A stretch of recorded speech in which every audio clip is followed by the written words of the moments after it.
being an athlete and competing in front of your peers, going into a stadium and not knowing if you're going to win or lose, that's the same thing as entrepreneurship. Oh, you lost, and then you get all those frat daddies talking shit. But then when you win, you get that immediate kind of feedback and reinforcement that all of my hard work was worth it. And when I see people get into this space and they fail, they cannot handle the critical feedback. Okay, so we have a random guest here. His name is Alex Woodall. It's Alex. We're just being racist. And I coached him when he was in 6th and 7th grade, I believe. Or just 7th? Just 7th, yeah.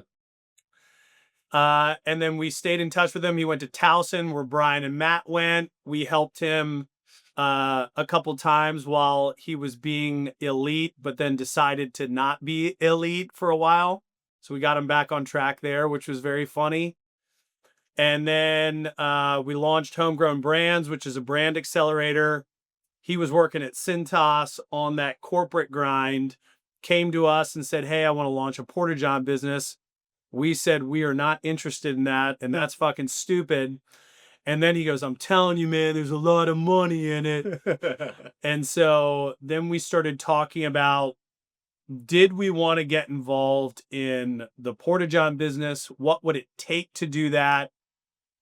And it basically boiled down to, this is the same with any product, any brand, anything.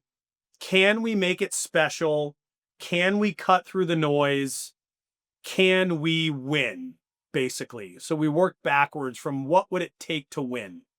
And what I came up with was like, we had to come up with a brand that was special, funny, and unique and bold. Marketing had to be the same. And then our service had to obviously be exceptional. That was kind of like a no-brainer there. So for about 2 weeks, I didn't give him an answer back. And Mo and I worked on 1,000 different potential brand names. And then we came up with Tushies. We loved it. We designed the brand. It came together in like 2 iterations. We mocked up what the Porta-Johns were going to look like, how we were going to make them different. And then we brought it all together and we said, okay, we're willing to embark on this journey. And so, but it has dramatically changed, like all entrepreneurial ventures do. We initially thought we were going to be totally removed and you were just going to do everything. That has dramatically changed.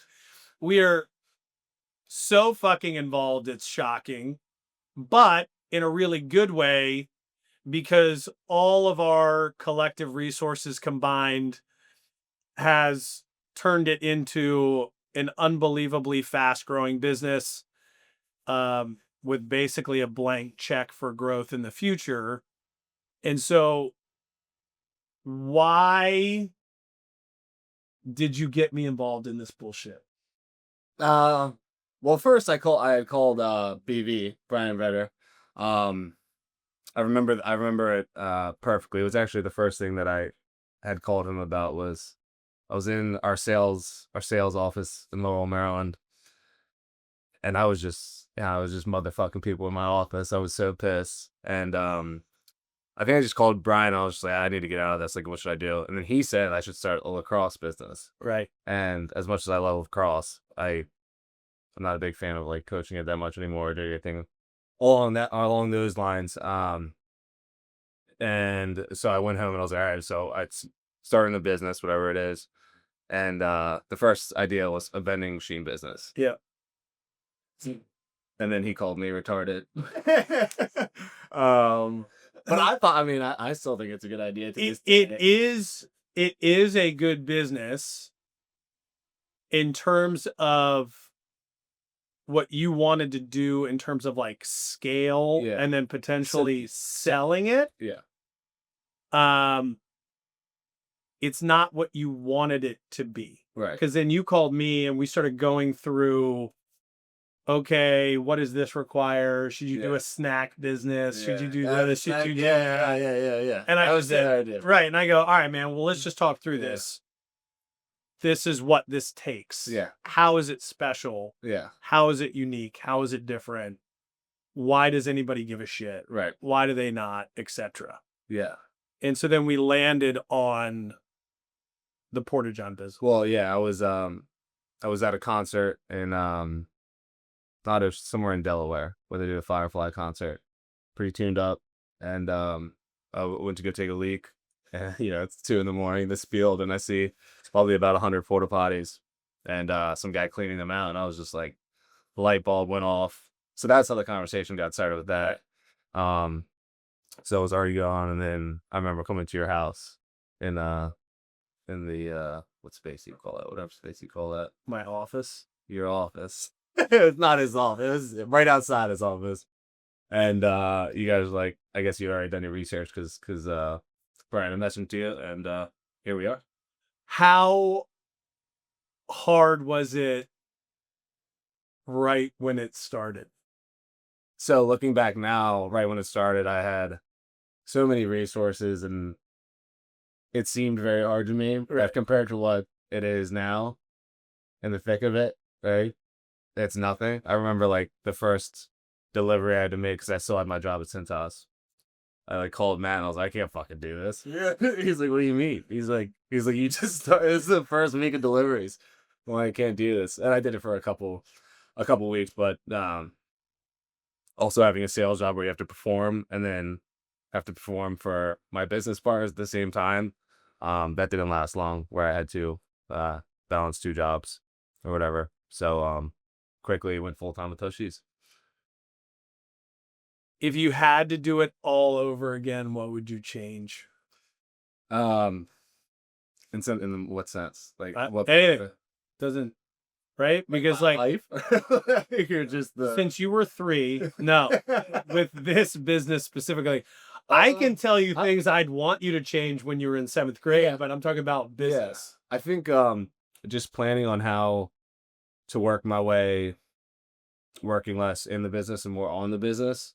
I think we all knew that you have to work in the business, but kind of just planning for it and knowing like the difficulties that we have to take on, things we have to pay for, and kind of just planning that out a little better, because I feel like we just kind of went in and I'm getting better at working my way out of the business, but it's hard to do.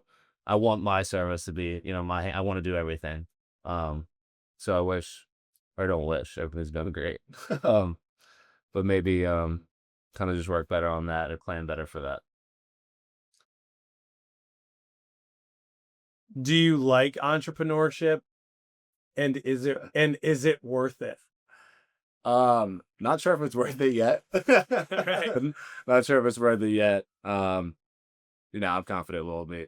But yeah, I mean, there's times when you want to cry when you're working at 2 a.m. on the Bay Bridge, putting out potties, and then but other than that, like you feel more just free as a person, kind of. I used to remember. It's a larger prison, is what it is. Yeah, but it's just a lot better than like when you're at a job. And I mean, I like my boss, but I also thought he was kind of a pussy, and I just hated that every day, having him like over me. But with my business partners, I look up to all my business partners, and they pushed me in ways where it was, be pushing the cross, so it kind of translates to now. And you wake up every day with the questions like, what can I do that's better, but to make this business grow? But it's a great thing. The reason we made the branding and the marketing the way that it was, and this is similar to salad dressing, not as much in vodka, because vodka is theoretically super cool. But how do you take something that sucks, Porta-Johns, nothing's worse than that, probably, No, yeah, and make it fucking cool? And so the whole thing was centered around, I found these 1980s used car commercials with the WWF wrestler, I think it was Randy Rhoads. Mo, is that who it was? Yeah, we had a few. And they would have this dude come down there, and it was like in the beginning stages of the WWF, and he's working for this like Georgia used car dealership, just screaming into the microphone like, if you don't come down here and get this van for $8.99, you're a piece of shit. And I was like, yes, that is hilarious. And I just like found every one of these commercials, and everyone was hilarious. Yeah. And I'm like, okay, that's fucking funny. Can we make this as funny as that? Mm. And so to do that, we needed bright, fun colors. 855 P poop is the phone number, which is fucking hilarious. And then Marty was inspired by the used car dealer, the WWF guy, and then Matt has horrible allergies. And so every allergy season, he would send just his family a daily Marty the meteorologist insight from outside on the allergy situation based on how red his eyes were. And we're like, well, what if we make the head of Tushy's Marty? And so we put the pit vipers on him and the gold chain, and he's from Southern Maryland, and he only cares about fake tits and jet skis and a hot tub. Yeah. And in doing all of that, it really made that whole thing lighthearted. But then what it also did, based on the reaction of all of our customers, is it opened up our eyes to the ability to expand into other products and services outside of just Porta-Johns. Sure. Because then they were vested in a funny brand with great service. Mm-hmm. So we were making them smile. They're like, those videos are hilarious. And then we delivered on the service side of it. And so I think, again, working backwards from winning, that's how we approach everything that we create. Like, it can't be another thing that has already been done. There's no fucking point in doing it. Mm.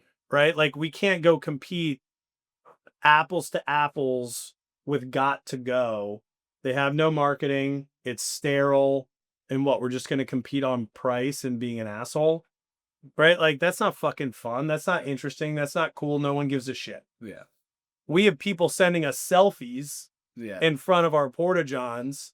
Yeah. Now, our initial marketing was even more lit when it was like, we're built for this shit. Yeah. But then people didn't want that in front of their homes. Or it was like we were doing like a birthday party for like a 6-year-old. Right. The party's like, fuck yeah.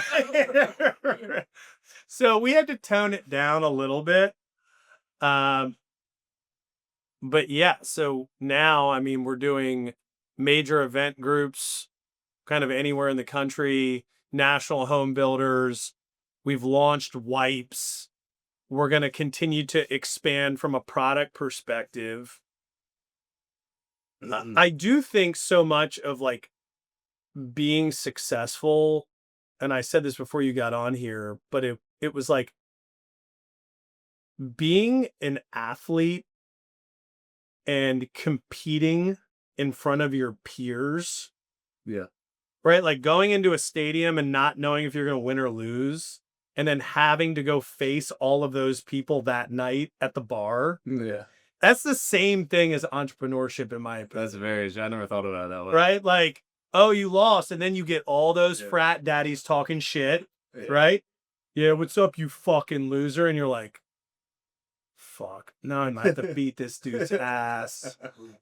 But then when you win, you get that immediate kind of feedback and reinforcement that all of my hard work was worth it, and my social capital is growing, and I can have an impact on something larger than myself.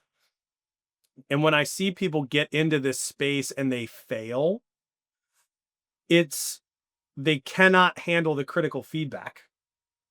Right? Like, as an athlete, getting critical feedback, someone screaming in your fucking face that you missed the slide, or you don't know the defense properly, or you made the wrong play, and cutting through the screaming and the venom to be able to get the coaching that they're trying to give you, that's how you grow. Mhm. And most people can't handle that. You know, like I had someone work for me before Abby, and like he couldn't accept any critical feedback. Everything was personal. Everything was me out to get him, even though he wasn't delivering on anything that I was asking him for. Mhm. Instead of going, all right, man, like I got to figure out a better way to do this thing because I haven't executed it well once. Yeah. So I can't keep doing the same thing that I've been doing. And I think you do a pretty good job of accepting critical feedback and taking action. I think you also revert back to your normal operating procedure when things get really busy Yeah. because it's comfortable for you, Yeah. where you're like, all right, maybe I'm not getting better today, but I can still go make sure that, you know, the potties are dropped off and this is done and this is done and this is done, even though your job may be this. And so, and that's just human behavior. And you said it in the beginning, which was like, I got to be working on the business. When you can redirect all of your energy and just focus it on growing instead of reverting back to your comfort area of just like helping people do mundane shit, Right. you know, you'll click into your own. Sure. And Mo's a great example too of critical feedback, because he surrounded himself in the beginning with everybody that told him he was the smartest motherfucker that they had ever met in their life. And then he would do something and bring it to me, and I'm like, yeah, dude, that fucking sucks. And then my favorite was like, you would go back to your office and you'd be like, man, fuck Greg, fuck this job, my shit is sick. And then you would sit there and you'd go, man, I could make a couple improvements on that shit. You went from part-time work to, you know, salaried specific project work, to then constantly learning and growing everything required in a creative department, to the point where then now you and I, like, I just give you an idea, I wait for it to come back, we work off of that, and like we've probably built 15 different brands in the past 3 years. So if you had to give any advice or ask for any advice from the universe in this moment, what are we, a year into this business? Year and a half? Yeah. Year and a half. What advice would you give? And then what advice would you ask for? Would I give to like a young entrepreneur like myself? Or anybody, to yourself, to a young entrepreneur. You get in a fucking time machine, go back to when you're in 7th grade and actually play midfield instead of being a fogo like a bitch. Yeah, I'd say some advice that I like about myself that I do is sometimes when things get really hard, I kind of just convince myself like this is the way it's supposed to be. And so if it's driving, you know, at 11 p.m. because somebody called out on having to do something, like, does it suck? Yeah, but I'm kind of pretty good at flipping to a positive and just being happy that I have an opportunity for to do stuff like this. Just because it's really easy to get down on yourself. Fuck yeah. And question yourself and be like, when the fuck am I gonna be rich? You know? But yeah, I don't know. Just stay positive in those times, and because I feel like one of the greatest skills you can have is when you're struggling through everything is you know, you have a team around you. You need to stay positive, you know, while you're trying to build something. So that would be my advice. working with the brothers, it's you get something different with each of them. So which I like. So it's like um Greg is definitely more with criticism, but and he's like the big one, like the gives me the hard criticism. I'm like, Jesus Christ. Like, like but but I know it's I gotta love and like they've helped me before time and time again, so you kind of just go back to that. And me and Matt work together day in and day out. Um so that's like a good friendship. And then me and BB, he kind of helps me with like the sales part of everything and kind of staying positive as well. A lot of times will call me and tell me I'm doing a good job a lot of times, which helps. So it's different things from each brother. If you want to understand how to lead teams, go coach 7th graders. Yeah, I tried 5th graders. I was horrible at it. 5th grade's a little young, but Yeah. like 6th and 7th, when they're in middle school, they see 8th graders, they see their puberty's coming soon, they're a little bit closer to high school, Right. and they take no shit. And so it's like, if you can't go lead a bunch of 6th and 7th graders, you're not going to be able to lead a team. Yeah. Because they see through your nonsense. True. If you don't lead by example, they're going to fucking eat you alive. They don't have to respect you. Yeah. They don't have to listen to you. Yeah. They don't have to rally around anything if they don't feel like it, because they're stubborn little fucking assholes and their balls haven't dropped yet. I didn't think about that. And when I started coaching those kids, you say stuff, because I was playing for the Bayhawks at the time, and it was like, yeah, I mean, you just do this, and that's how you defend. And, these 7th graders are like, dude, what the fuck are you saying? I don't know how to play defense. I don't know what you're saying. So then you had to break down everything to its most fundamental level so that everybody could understand what to do. And then what I learned in growing businesses is like, that doesn't ever change. Yeah. People don't understand shit. They're hungover. Or maybe they're actually drunk. They're fucking high. Yeah. They're stressed. And if you can't properly communicate and lead by example, where people go, this motherfucker does what he says he's going to do. Yeah. He's not asking anything from us that he's not willing to do himself. Everybody's got to be on the same page and understand, what is the brand mission? What are we fighting for? What are our beliefs? What's the ethos of this squad? And so it was super helpful for everybody to get bought in. Yeah. Like, if you are yelling at people that make $35,000 to like work a little bit harder for $24, and then, you get into a Ferrari and leave middle fingers up, like, that's a tough sell, man. Yeah. Like, you got to be on brand and you got to lead by example. Sure. And you have to be able to, and at the end of the day, it's about being authentic and honest. Because just like 7th graders, they're going to look at you and go, you're a fucking liar, dude. Yeah. If you can't lead like that, in my opinion, it becomes harder and harder to really win people over. Sure. Because there's always that inkling. And I had it in college with my coach. We had 5 a.m. lifting. He wouldn't come. He'd send his assistants to 5 a.m. lift. Yeah. And like, we saw him at the bar the night before getting all fucked up. And so we're like, so let's get this straight. Now, granted, he's the coach. He can do whatever the fuck he wants. Yeah. But I'm like, you're out here slamming beers. We don't get to do it. And we got to be up at 5 a.m. lifting and like running until everyone shits themselves. Yeah. And that pissed me off.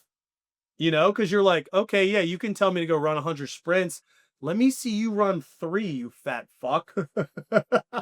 Yeah.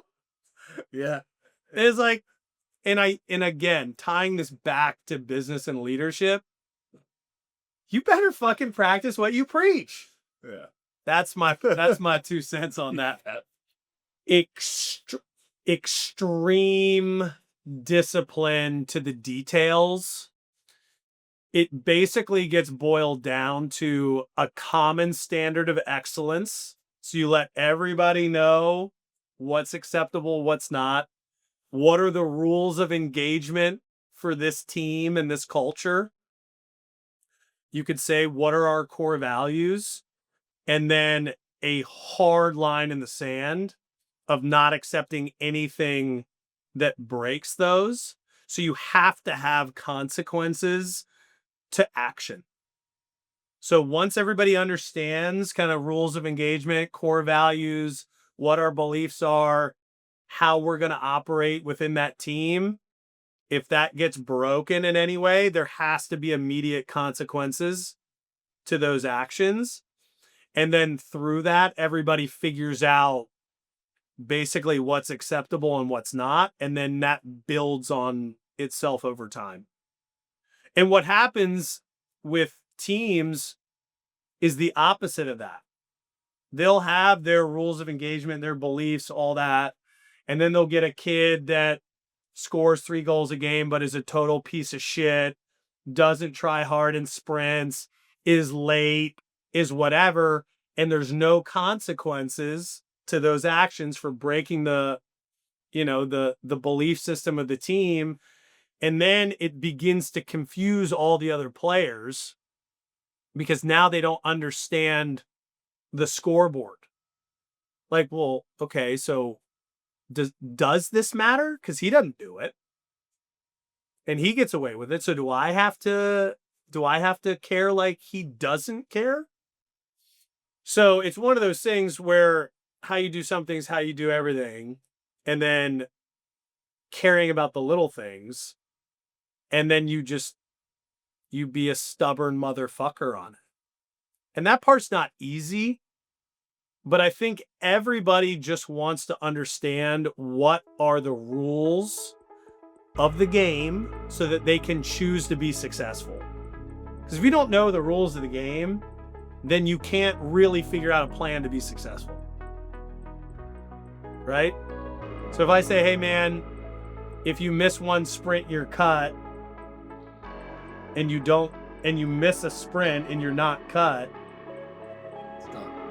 what's the fucking point of even saying it? Yeah, same. All right. That's what we got. Thanks for having me, brother. Right on. Do work. Do work. Do work.